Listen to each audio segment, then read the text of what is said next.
भाइयों नमस्कार। मैं ओम प्रकाश राठौर बिलासपुर छत्तीसगढ़ से हूँ और आज आपके सामने श्रद्धेय डॉक्टर साहब के ऊपर लगाए गए आरोप के संदर्भ में कुछ चर्चा करना चाहता हूँ। आप कहेंगे कि भाई साहब इतने लंबे समय बीत जाने के बाद आज आप चर्चा क्यों करना चाहते हैं। उसका कारण ये है कि जब से ये घटना घटी है तब से लेकर आज तक सैकड़ों फ़ोन मेरे पास आते रहे और अनेक प्रकार के सवाल करते रहे। लोग जानना चाहते रहे उस लड़की जिसने यह आरोप लगाया है उसके बारे में जानना चाहते रहे। उसके बाद आरोप लगने के बाद और भी कुछ घटनाक्रम चला उसके बारे में जानना चाहते रहे। अब प्रश्न आता है कि मुझसे क्यों जानना चाहता है।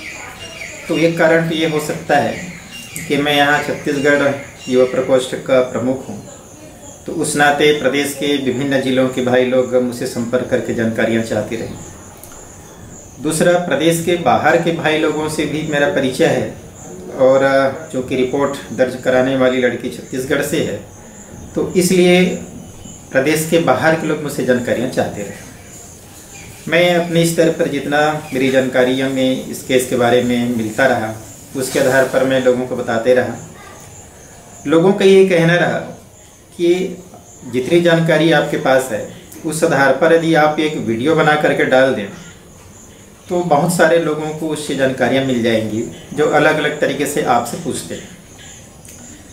मैंने सबकी बात सुनी, उसके बावजूद भी मैंने ये वीडियो नहीं बनाया था। लेकिन जब मुझे लगा कि आज भी लगातार फ़ोन आते हैं और बहुत सारी जानकारियाँ वो चाहते हैं तो मुझे महसूस हुआ कि क्यों ना मैं इस केस से जुड़े हुए जितनी जानकारियाँ मुझे हैं वो मैं आप सबके सामने रखूँ। निश्चित रूप से भाइयों, आज की इस वीडियो में आपको बहुत सी नई जानकारियाँ मिलेंगी जो आज तक शायद आपकी जानकारी में नहीं आई होगी। बहुत सी ऐसी बातों की भी जानकारियाँ मिलेंगी जिससे आपका मन आक्रोश से भर जाएगा, तकलीफ भी होगी, आपको लगेगा कि ये कैसे संभव है, लेकिन आज की दुनिया में सब कुछ संभव है। तो आइए मैं शुरुआत करता हूँ सिलसिलेवार उन प्रश्नों के लेकर के जो प्रश्न मेरे पास आते रहे हैं विभिन्न भाइयों का, और उनका जो मेरे पास जवाब है, जो जानकारी हैं, उसके आधार पर मैं आज आपके सामने रखने जा रहा हूँ। भाइयों, सबसे पहले प्रश्न पूछा जाता है वो लड़की है कौन, कहाँ की है और ऐसा कैसे हुआ। इस प्रश्न का जवाब मैं देना इसलिए चाहूँगा कि विभिन्न माध्यमों से आपको पता चल गया है कि वो लड़की छत्तीसगढ़ की है, जांजगीर चांपा जिले की है, और चूँकि बिलासपुर जिला और जांजगीर चांपा जिला जुड़ा हुआ है इसलिए मैं थोड़ी बहुत जानकारी तो रखता हूँ।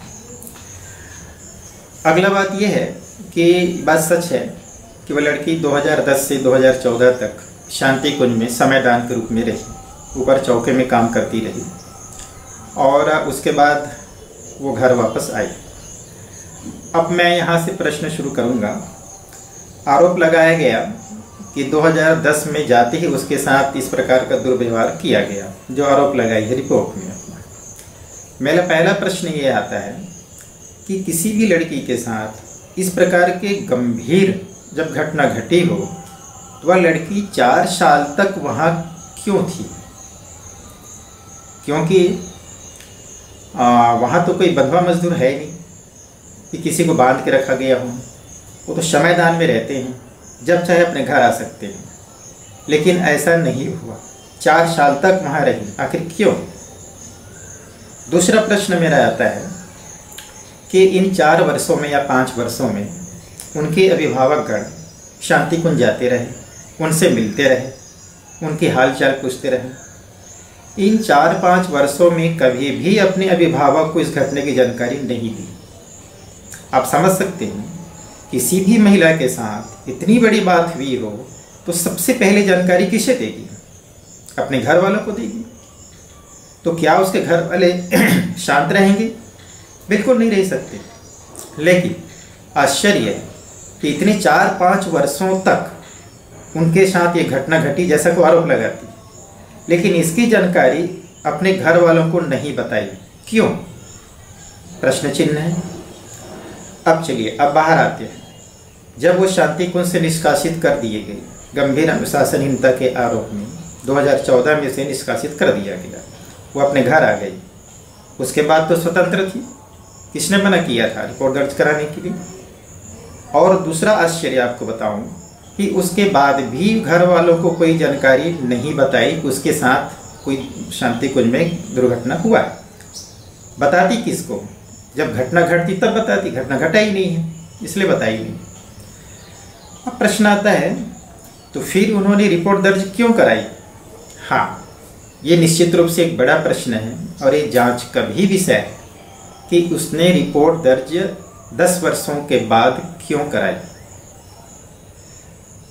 दूसरा प्रश्न ये आता है, जो मेरे से भी भाई लोग करते हैं और मैं भी इस बात को प्रश्न करता हूँ कि आखिर उसको रिपोर्ट कराना भी था। 10 साल के बाद में उसे याद आया कि मुझे रिपोर्ट कराना चाहिए, तो उसे अपने जो संबंधित थाने हैं, जिस क्षेत्र में वो रहती है, वहाँ रिपोर्ट दर्ज कराती। लेकिन रिपोर्ट दर्ज हुआ है दिल्ली में। तो आखिर ये गांव की लड़की जो अकेले दिल्ली जा नहीं सकती, वो दिल्ली जाकर के रिपोर्ट दर्ज कराई तो किसके साथ गई? आप लोग को शायद जानकारी नहीं होगा। किसके कहने पर रिपोर्ट दर्ज कराई? वो कौन थे जिसके साथ वो दिल्ली गई? वो उनके साथ उनका क्या संबंध था? ये भी एक जांच का विषय है, क्योंकि जब वह रिपोर्ट दर्ज कराई तब भी उसके घर वालों को पता नहीं था, जो इसके अभिभावक थे। भाइयों बहनों, मैं इस वीडियो के माध्यम से आपको बताना चाहूँगा कि यह एक सामान्य षड्यंत्र नहीं, बल्कि काफ़ी दिनों से रची जा रही सोची समझी एक आक्रमण है शांति कुंज के ऊपर, संगठन के ऊपर, डॉक्टर साहब जी के ऊपर। और इस आक्रमण के लिए उन्होंने इस लड़की को एक मोहरा बनाया है। भाइयों, मोहरा मैं इसलिए कह रहा हूँ कि यदि उस लड़की को रिपोर्ट दर्ज कराना होता तो अपने घर वालों के साथ जाती और रिपोर्ट दर्ज कराती, जो भी उसके अभिभावकगण हैं घर में, पुरुष वर्ग हैं उनके घर में। इस प्रकार के मामले में पुरुष वर्ग आगे आता है, मगर उसके घर के कोई पुरुष उसके साथ में नहीं था। क्यों? इस जांजगीर जिले से दिल्ली जाने की जानकारी भी उसके घर के किसी पुरुष वर्गों को नहीं है। आखिर क्यों? तो किसके साथ गई और क्यों गई? कौन थे वे लोग?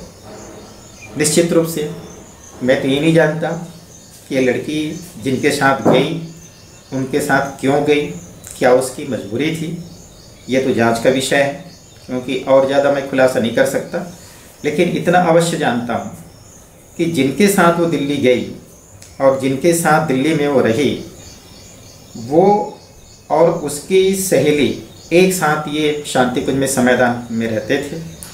एक साथ दोनों को अनुशासनहीनता के आरोप में शांति कुंज से निष्कासित किया गया। इस नाते इस षड्यंत्र में जिन व्यक्तियों का नाम प्रमुखता से आ रहा है, उनका संपर्क उस समय से था। अब जो भी षड्यंत्र में लगे हैं, इन्होंने इस लड़की को इस साजिश के तहत तैयार किया, उनको दिल्ली लेकर ले जाया गया और दिल्ली में रिपोर्ट दर्ज कराने की बात हुई। मेरा अगला प्रश्न ये है कि रिपोर्ट दर्ज हुआ है 6 मई को और भारत सरकार ने लॉकडाउन किया है 25 मार्च को। इसका मतलब ये है कि ये लोग 25 मार्च के पहले दिल्ली पहुंच चुके थे। तो आखिर कौन सी शुभ मुहूर्त की प्रतीक्षा कर रहे थे रिपोर्ट दर्ज कराने के लिए? इस प्रकार की गंभीर घटना जब घटी हो किसी के साथ, तो क्या वो किसी मुहूर्त की प्रतीक्षा करेगा, किसी अवसर की प्रतीक्षा करेगा कि तत्काल रिपोर्ट दर्ज कराएगा? मान लीजिए इन लोगों का इरादा भी था कि हमको दिल्ली में दर्ज कराना है, तो 25 मार्च के पहले जब ये पहुंच चुके थे तो किसका इंतजार कर रहे थे? भाइयों बहनों, मैं आपको स्पष्ट कर दूं कि दिल्ली में रिपोर्ट दर्ज कराने का इनका मकसद क्या था।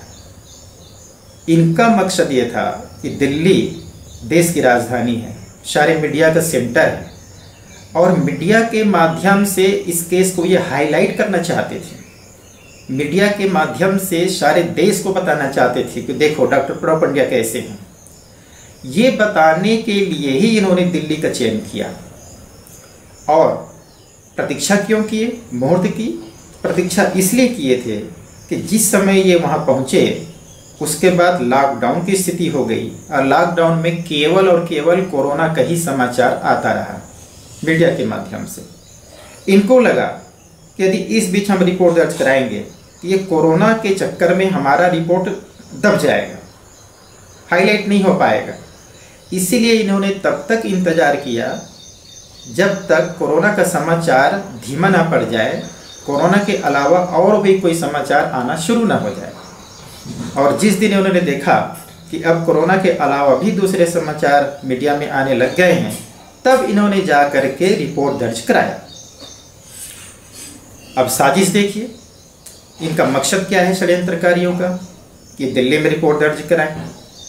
भाइयों बहनों, इनका मकसद एक ही है कि इस रिपोर्ट के माध्यम से ये चाहते थे कि दिल्ली से राष्ट्रीय मीडिया अपने हाईलाइट के माध्यम से करती इसको। बड़े शख्सियत हैं, शांति कुंज अंतर्राष्ट्रीय गायत्री परिवार के प्रमुख के ऊपर इस प्रकार के केस होना एक बहुत बड़ी बात होती। पूरे देश में मीडिया में छा जाता और पुलिस तुरंत गिरफ्तार कर लेती, जैसे कि अन्य किसी केस में होता रहा है, और शांति कुंज से डॉक्टर साहब और जीजी को हम निष्कासित करने में सफल हो जाते। तो इनका मकसद लड़की पर हुई किसी प्रकार की घटना दुर्घटना से कोई मतलब नहीं है। इनका एक ही उद्देश्य था कि इस घटना को आड़ लेकर डॉक्टर साहब को शांति कुंज से बाहर कर देना, उनको निष्कासित कर देना इस गंभीर आरोप के चलते। इसी रणनीति के तहत इन्होंने रिपोर्ट दर्ज कराई और पहले से योजनाबद्ध तरीके से एक चैनल के सामने जाकर घंटे भर का इंटरव्यू दिए। पहले से योजनाबद्ध तरीके से सारा क्रम हुआ, जिसके माध्यम से पूरे देश में हाहाकार मच जाए, करोड़ों गायत्री परिवार के लोगों के भीतर में हलचल पैदा हो जाए। उन्होंने ऐसा प्रयास किया, लेकिन दुर्भाग्य है इनका। इनके लिए दुर्भाग्य कहूँ क्योंकि जो प्लानिंग सोचकर चले थे उसमें फेल हो गए। षड्यंत्र के जो पहली इनकी प्लानिंग थी उसमें फेल हो गया, क्योंकि किसी भी राष्ट्रीय मीडिया ने इनकी इस बात पर भरोसा नहीं किया और उसको नहीं दिखाया। किसी भी राष्ट्रीय जो प्रिंट मीडिया है उन्होंने भी इसको कोई हाईलाइट नहीं किया। इनका मीडिया के माध्यम से दुष्प्रचार करने का जो प्लान था वो फेल हो गया। दूसरा, इनका लगा था कि पुलिस तुरंत गिरफ्तार कर लेगी और इनका अन्य जैसे हुआ था उस प्रकार से कुछ करेगा, इससे भी हाहाकार मच जाएगा। वो भी नहीं हो पाया, उसमें भी फेल हो गए। अब क्या करते भाइयों? आपको शायद इनकी जानकारी नहीं है कि ये षड्यंत्रकारी इतने सोची समझी चाल के तहत चल रहे हैं। जिस प्रकार से जब कोई युद्ध होता है तो युद्ध की रणनीति होती है कि पहले हम इस प्रकार का आक्रमण करेंगे, उसमें फेल हो जाएगा तो हम इस प्रकार का आक्रमण करेंगे, उसमें फेल हो जाएंगे तो हम तीसरा कदम उठाएंगे। ठीक इसी प्रकार से षड्यंत्रकारी भी plan A, plan B, plan C बना करके रखते हैं। मैं उसको उदाहरण बताता हूँ आपके सामने। एक प्लान तो उनका फेल हो गया, मीडिया के माध्यम से, पुलिस के माध्यम से जो काम वो कराना चाहते थे। उसके बाद देखिए कि हमारा जब प्लान फेल हो गया फिर हम क्या करें, क्योंकि इनका तो मकसद डॉक्टर साहब जी को उनके पद से हटाना और पद से हटाते ही शांति कुंज से बहिष्कृत करने का था। फिर क्या हुआ? प्लान बी शुरू हुआ। आप चौंक रहे होंगे कि प्लान बी क्या है, मैं आपको बताता हूँ। प्लान बी के तहत इन लोगों ने ये प्रयास किया कि क्षेत्र के कार्यकर्ताओं को फोन कर करके ये बहलाने का, फुसलाने का प्रयास किया गया कि इस गंभीर आरोप के चलते डॉक्टर साहब को अपने पद से इस्तीफा दे देना चाहिए। शायद आपके लिए नई बात होगी, लेकिन ये प्लान बी के तहत काफ़ी व्यापक स्तर पर काम किया गया और इसके लिए इनके पास टीम बी भी मौजूद थी, है, ठीक है, अभी भी है टीम बी, जिन्होंने ये काम किया। आपको आश्चर्य हो रहा होगा सुन करके, लेकिन भाइयों हमारे पास प्रमाण है इसका, इसलिए मैं ये बात खुल के सामने कह रहा हूँ कि कुछ ऐसे लोग थे या अभी भी हैं जिन्होंने ये अभियान चलाया कि डॉक्टर साहब को तुरंत इस्तीफा दे देना चाहिए। इतना बड़ा गंभीर उन पर आरोप लगा है। मैं पूछना चाहता हूं इन लोगों से जो इस तरह से बातें करते हैं। आप कल्पना कीजिए, आपके पिताजी पर कोई महिला आरोप लगा दी इसी प्रकार का, तो आप क्या करेंगे? अपने पिताजी को घर से बाहर निकाल देंगे? अब बोलेंगे पिताजी एक महिला रास्ते में जा रही थी, उन्होंने आपको पर एक गंभीर आरोप लगाया है, उनके साथ आपने दुर्व्यवहार किया है, तो आप घर से बहिष्कृत आपको किया जाता है। आप जिस दिन कोर्ट से आपको सर्टिफिकेट मिल जाएगा, बाइज्जत बरी हो जाएंगे, तब फिर आपको घर में प्रवेश मिलेगा, ऐसा कहेंगे आप? अरे धूर्तों, जिस महिला को आप जानते नहीं, जिसको आप पहचानते नहीं, जिसका पिछला पृष्ठभूमि आपको पता ही नहीं है, उसकी बातों पर आपको यकीन है, और जिसको आप वर्षों से जानते हैं, जिनके सानिध्य में आप रहते हैं, उनकी बातों पर आपको यकीन नहीं है। ये धूर्तपना है और ये इतना बड़ा षड्यंत्र है कि जो प्लान ए के तहत जो काम करने वाले लोग हैं, उससे भी ये खतरनाक है। खतरनाक इसलिए कि ए टीम के तहत काम करने वाले लोग तो सामने आके लड़ रहे हैं, उनका नाम और चेहरा तो हम जानते हैं, लेकिन प्लान बी के तहत काम करने वालों का नाम और चेहरा आप नहीं जानते, इसीलिए ये अधिक खतरनाक है। भाइयों, मैं अब आपको आगे चलाता हूँ। ये प्लान बी के तहत काम करने वाले लोग क्या क्या प्रश्न कर रहे हैं। इनका अगला प्रश्न आता है कि वहाँ मैनेजमेंट में सुधार होना चाहिए, वहाँ का मैनेजमेंट ठीक नहीं है और मैनेजमेंट के कारण ये सारी परिस्थितियाँ पैदा हो रही हैं। मैं इनसे पूछना चाहता हूँ कि आप जिस प्रांत में रहते हैं, वहाँ के शक्तिपीठों में गुरुदेव के बनाए हुए अनुशासन के हिसाब से कितनी चल रही है? आपके प्रदेश की शक्तिपीठों में जितनी अव्यवस्था है, उस अव्यवस्था को व्यवस्थित करने में आपकी क्या भूमिका रही है? आपने क्या इसके पहले कभी इस प्रकार का आंदोलन चलाया? क्या उन शक्तिपीठों को व्यवस्थित करने के लिए आपने अपनी जिम्मेदारी निभाई? नहीं निभाई। अगला प्रश्न है मेरा, आप प्रदेश की बात छोड़ दीजिए, आप जिस जिले में रहते हैं उस जिले की शक्तिपीठ की व्यवस्था क्या गुरुदेव के बताए हुए सिद्धांत के अनुसार में है? आपके जिले की शक्तिपीठ की व्यवस्था से क्या आप संतुष्ट हैं? यदि नहीं है तो आपने अपनी जिले की शक्तिपीठ को व्यवस्था को व्यवस्थित करने में आपने क्या भूमिका निभाई? आपने क्या प्रयास किया? आपने जिले के लोगों को इकट्ठा किया? आपने जिलों के लोगों से कभी हस्ताक्षर अभियान चलाया, पत्र लिखवाया? ये शक्तिपीठ हमारा मातृ संस्था है और यहाँ की व्यवस्था, यहाँ के मैनेजमेंट ठीक होना चाहिए, आपने कभी प्रयास किया? नहीं किया। जो आपकी जिम्मेदारी है, जो आपका कर्तव्य है, जो आपका अधिकार है, उसको तो आपने किया नहीं और चले हम शांति कुंज की व्यवस्था सुधारने के लिए। वहाँ नहीं है कोई कार्यकारिणी मंडल शांति कुंज में, वहाँ नहीं है कोई ट्रस्ट मंडल जो वहाँ की व्यवस्था को सुधारेगा। भाइयों बहनों, ये एक सोची समझी रणनीति है इन षड्यंत्रकारियों की, जो इस प्रकार के लोगों को, सीधे साधे लोगों को, भोले भाले लोगों को इसका बहाना बनाकर इस तरह से भड़काने का काम पे लगे हुए। अब बताइए, ये कितने खतरनाक हैं, जिनको हम जानते नहीं, जिनको पहचानते नहीं, हमारे बीच ये काम करते हैं और इस प्रकार का प्रचार फैलाते हैं। मैं इनसे पूछना चाहता हूँ, आप लोग का मकसद, जिस लड़की के ऊपर दुर्घटना घटी है, जैसा कि वो आरोप लगा रही है और जैसा कि आप लोग स्वीकार करते हो, ये जितने भी साजिश करते हैं, ये जो टीम बी में काम करते हैं, ये भी साजिशकर्ताओं का ही एक हिस्सा है, ये कोई अलग नहीं है, ये उनका ही हिस्सा है, उनके ही काम को आगे बढ़ा रहे हैं। तो मैं इन साजिशकर्ताओं से पूछना चाहता हूं, यदि आप लोग कहते हो कि उस लड़की के साथ इस प्रकार का घटना हुआ है, तो आप उसके न्याय की मांग क्यों नहीं करते हो? आप इस्तीफे की मांग क्यों करते हो? आप कानूनी रूप से लड़ाई लड़ो, उसकी इस्तीफे, उसके लिए जो भी उसके साथ यदि घटना घटी है तो उसकी कानूनी रूप से जो भी संभव हो सकते हैं उसकी मांग करो, न्याय की मांग करो। आप इस्तीफे की मांग करते हो। ऐसा लगता है कि कल डॉक्टर साहब इस्तीफा दे दें तो आप केस वापस ले लोगे। इसका मतलब ये है कि आपने इस्तीफा दे दें इसलिए इस प्रकार का गंदी आरोप लगाया।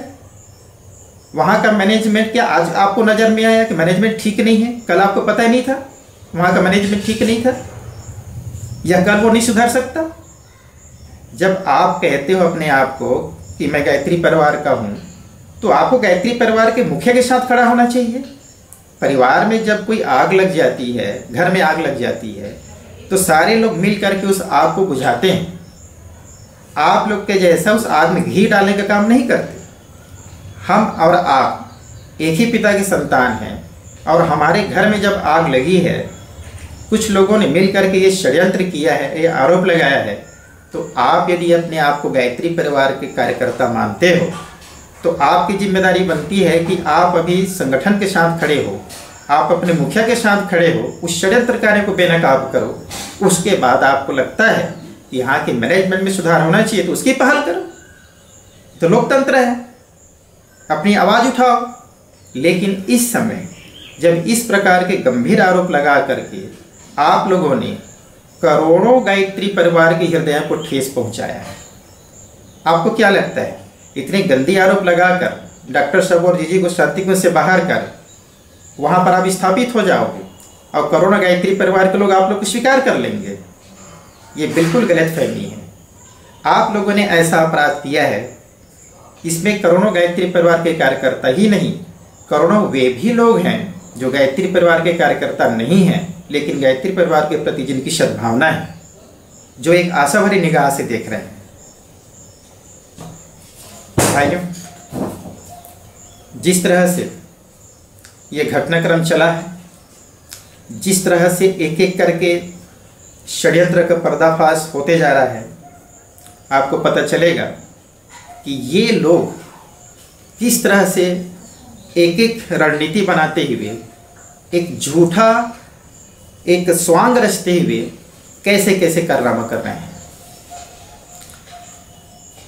मैं इस वीडियो के माध्यम से आप सबसे जिस प्रकार का अपराध आप लोगों ने किया है, षड्यंत्रकारियों को कह रहा हूँ, जिस प्रकार का आप लोगों ने अपराध किया है, उस अपराध के क्रम पे एक प्रश्न और बार बार लोगों ने हम मुझसे पूछा कि बोले कि भाई साहब, ये 2-4 लोग मिल करके इतना बड़ा साजिश कैसे कर सकते हैं? आपका प्रश्न बिल्कुल सही है। हमने भी इस पर विचार किया कि 2-4 लोग मिल करके इतना बड़ा कदम कैसे उठा सकते हैं।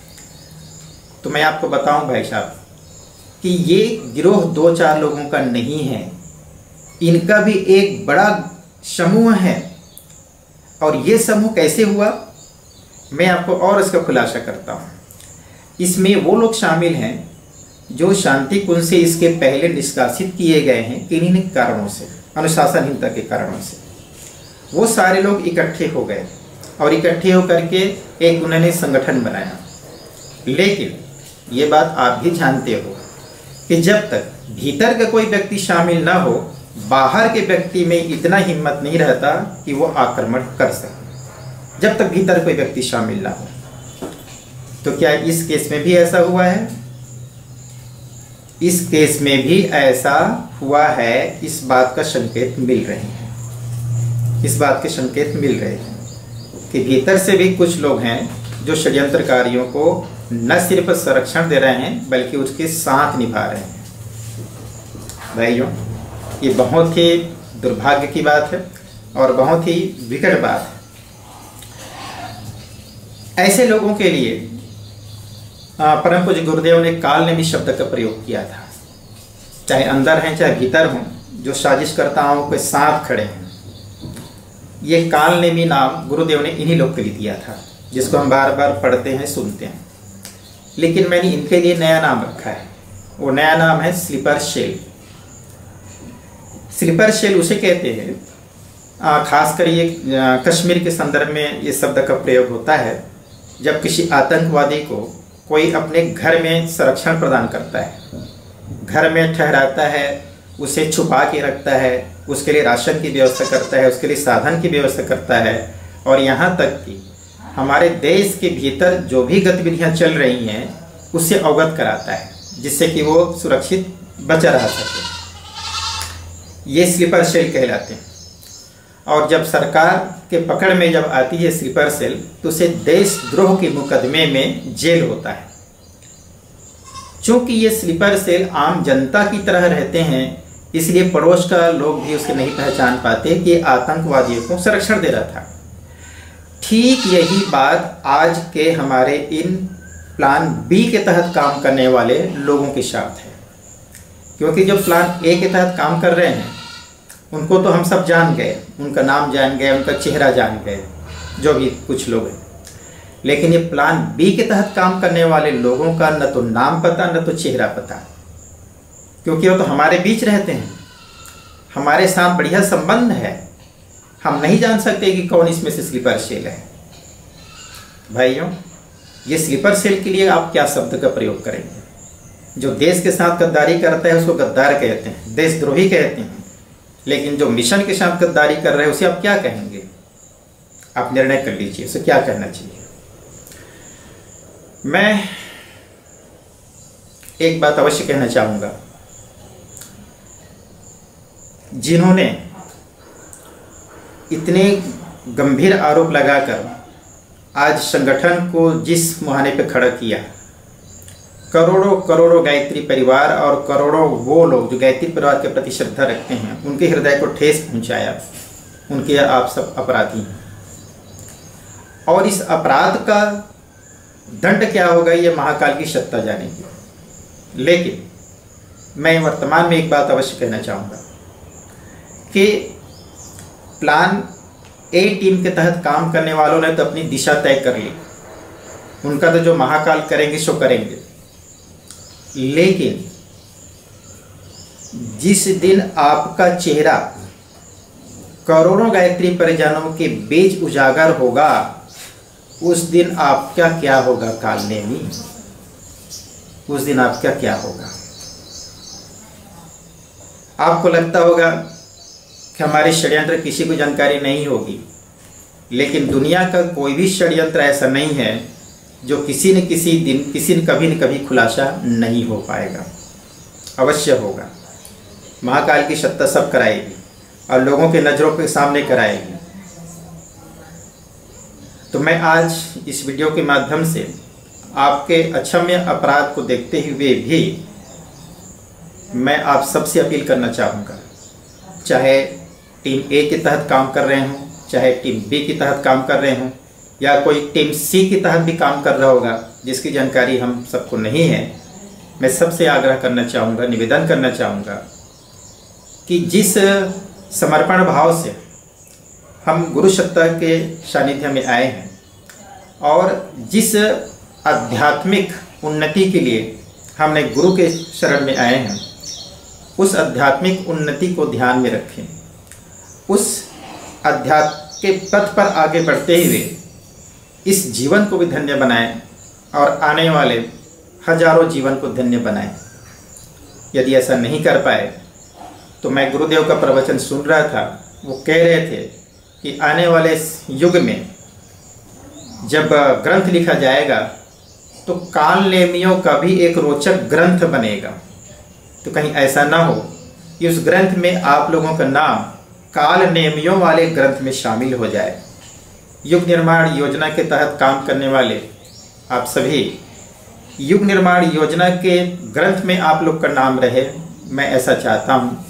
इसीलिए मेरा निवेदन है, मैं माँ से भी प्रार्थना करता हूँ कि हे माँ, इन्हें सद्बुद्धि प्रदान करें और ये अपनी भूल को स्वीकार करें, ये प्रायश्चित करें और लौट के आ जाएं अपने उस स्थान पर जिस दिन ये गुरु के शरण में गए थे, एक अच्छे उद्देश्य को लेकर, एक पवित्र उद्देश्य को लेकर और एक मिशन के भाव को लेकर। उस भाव फिर से जागृत हो जाए और सब कुछ फिर से पहले जैसा हो जाए। बस इन्हीं निवेदन के साथ मैं अपनी बात को समाप्त करता हूँ। ओम शांति।